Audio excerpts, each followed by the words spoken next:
حضور صلی اللہ علیہ وسلم کے بعد جو لوگ مرتد ہو گئے۔ سوال: عبداللہ بن مسعود رضی اللہ عنہ سے روایت ہے کہ رسول پاک صلی اللہ علیہ وسلم نے فرمایا کہ میں حوض کوثر پر تمہارا پیش خیمہ ہوں گا اور تم میں کے چند لوگ میرے سامنے لائے جائیں گے، یہاں تک کہ میں ان کو کوثر کا پیالہ دینا چاہوں گا تو وہ لوگ میرے پاس سے کھینچ لیے جائیں گے۔ میں عرض کروں گا، اے میرے پروردگار، یہ لوگ تو میرے صحابی ہیں۔ تو خدا تعالیٰ فرمائے گا کہ تم نہیں جانتے کہ انہوں نے تیرے بعد کیا کیا بدعتیں کی ہیں۔ ابن عباس رضی اللہ عنہ سے روایت ہے کہ رسول پاک صلی اللہ علیہ وسلم نے فرمایا، سب سے پہلے حضرت ابراہیم علیہ السلام کو کپڑے پہنائے جائیں گے، اور ہوشیار رہو، چند آدمی میری امت کے لائے جائیں گے۔ اس وقت میں کہوں گا، اے رب، یہ تو میرے صحابی ہیں۔ اللہ کی جانب سے آواز آئے گی کہ تو نہیں جانتا انہوں نے تیرے بعد کیا کیا، یہ لوگ تیرے جدا ہونے کے بعد مرتد ہو گئے تھے۔ مذکورہ بالا دو احادیث مبارکہ میں نے آپ کی خدمت میں عرض کی۔ ان احادیث مبارکہ میں جن اصحاب کو صاف لفظوں میں مرتد اور بدعتی کہا گیا ہے وہ اصحاب کون ہیں؟ جواب: ان کا اولین مصداق وہ لوگ ہیں جو حضور صلی اللہ علیہ وسلم کے بعد مرتد ہو گئے تھے اور جن کے خلاف حضرت ابو بکر صدیق رضی اللہ عنہ نے جہاد کیا۔ ان کے علاوہ وہ تمام لوگ بھی اس میں داخل ہیں جنہوں نے دین میں گڑبڑی کی، نئی نظریات اور بدعات ایجاد کی۔ کیا مرتد کی توبہ قبول ہے؟ سوال: ہمارے چچا نے آج سے 30 سال قبل ایک عیسائی عورت سے نکاح کیا تھا اور ان کے پادری کی شرائط کو مانتے ہوئے دین اسلام کو چھوڑ کر عیسائی مذہب اختیار کر لیا تھا اور اپنا سابقہ اسلامی نام عبدالجبار ختم کر کے عیسائی نام PL مارٹن رکھا تھا۔ ان کے 3 لڑکے بھی ہیں جو اپنے آپ کو مسلم کہتے ہیں لیکن ان کے نام عیسائیوں والے ہیں۔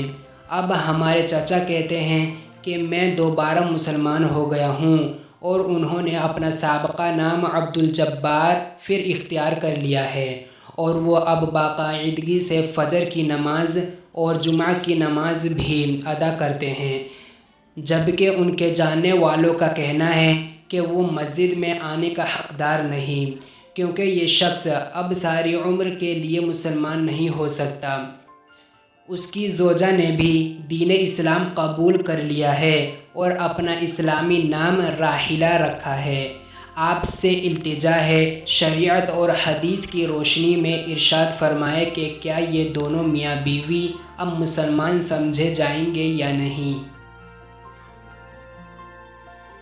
جواب: جو شخص نعوذ باللہ دین اسلام سے پھر جائے اور کوئی دوسرا مذہب اختیار کر لے وہ مرتد کہلاتا ہے، اور مرتد اگر سچے دل سے توبہ کر کے دوبارہ اسلام قبول کر لے تو اس کی توبہ صحیح ہے اور وہ مسلمان ہی سمجھا جائے گا۔ اس لیے اگر آپ کے چچا نے بیوی بچوں سمیت اسلام قبول کر لیا ہے تو ان کے ساتھ مسلمانوں کا معاملہ کیا جائے، ان کو مسجد سے روکنا غلط ہے۔ ان کے لڑکوں کے نام تبدیل کر کے مسلمانوں کے نام رکھ دیے جائیں اور پورے خاندان کو چاہیے کہ پنجگانہ نماز اور دین کے دیگر فرائض و واجبات کی پوری پابندی کرے اور دینی مسائل بھی ضرور سیکھے۔ سوال: امیر خان کی اپنے چھوٹے حقیقی بھائی کے ساتھ کسی چھوٹی سی بات پر لڑائی ہو گئی تھی۔ امیر خان اور اس کے بیٹوں نے چھوٹے بھائی اور اس کے گھر والوں کو مارا پیٹا اور زخمی کیا۔ آخر پولیس تک نوبت پہنچی۔ کچھ عرصہ بعد امیر خان کے چھوٹے بھائی نے جرگے کے ساتھ قرآن لے کر بڑے بھائی سے معافی مانگی کہ آپ میرے بڑے بھائی ہیں، جو غلطیاں آپ نے کی ہے وہ بھی میں اپنے سر لیتا ہوں، آپ خدا کے لیے اور قرآن پاک کے صدقے مجھے معاف فرمائیں۔ لیکن امیر خان نے پورے جرگے کے سامنے قرآن مجید کے لیے یہ توہین آمیز الفاظ استعمال کیے۔ قرآن مجید کیا ہے؟ یہ تو صرف ایک چھاپا خانے کی کتاب ہے، اس کے سوا کچھ بھی نہیں۔ آپ مجھے 70,000 روپے دیں یا میرے ساتھ کیس لڑیں۔ نمبر 1، کیا یہ بندہ مسلمان کہلانے کا مستحق ہے جو کلام پاک کی توہین کرے؟ نمبر 2، کیا ایسا بندہ مر جائے تو اس کا جنازہ پڑھنا جائز ہے یا نہیں؟ نمبر 3، اس کے ساتھ اٹھنا بیٹھنا برتاؤ کرنا کیسا ہے؟ جواب: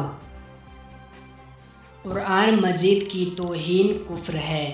یہ شخص اپنے ان الفاظ کی وجہ سے مرتد ہو گیا ہے اور اس کا نکاح باطل ہو گیا۔ اس پر توبہ کرنا لازم ہے۔ مرتد کا جنازہ جائز نہیں، نہ اس سے میل جول ہی جائز ہے۔ سوال: ہمارے علاقے میں ابھی کچھ دن پہلے ایک جماعت آئی تھی جو صرف فجر، عصر، عشاء کی نماز ادا کرتی تھی۔ معلومات کرنے پر پتہ چلا کہ وہ لوگ صرف انہی نمازوں کو ادا کرتے ہیں جن کا نام قرآن پاک میں موجود ہے۔ پوچھنا یہ ہے کہ کون سا فرقہ ہے جو صرف قرآن پاک کی بات مانتا ہے؟ جواب: حدیث کے ماننے والوں کا لقب تو منکرین حدیث ہے۔ باقی نماز پنجگانہ بھی اسی طرح متواتر ہے جس طرح قرآن متواتر ہے۔ جو شخص 5 نمازوں کا منکر ہے وہ قرآن کریم کا بھی منکر ہے، رسول اللہ صلی اللہ علیہ وسلم اور دین اسلام کا بھی منکر ہے۔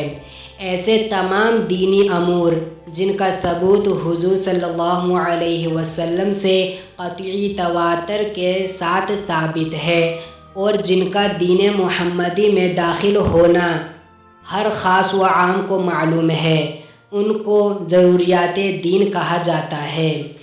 ان تمام امور کو بغیر تعویل کے ماننا شرط اسلام ہے۔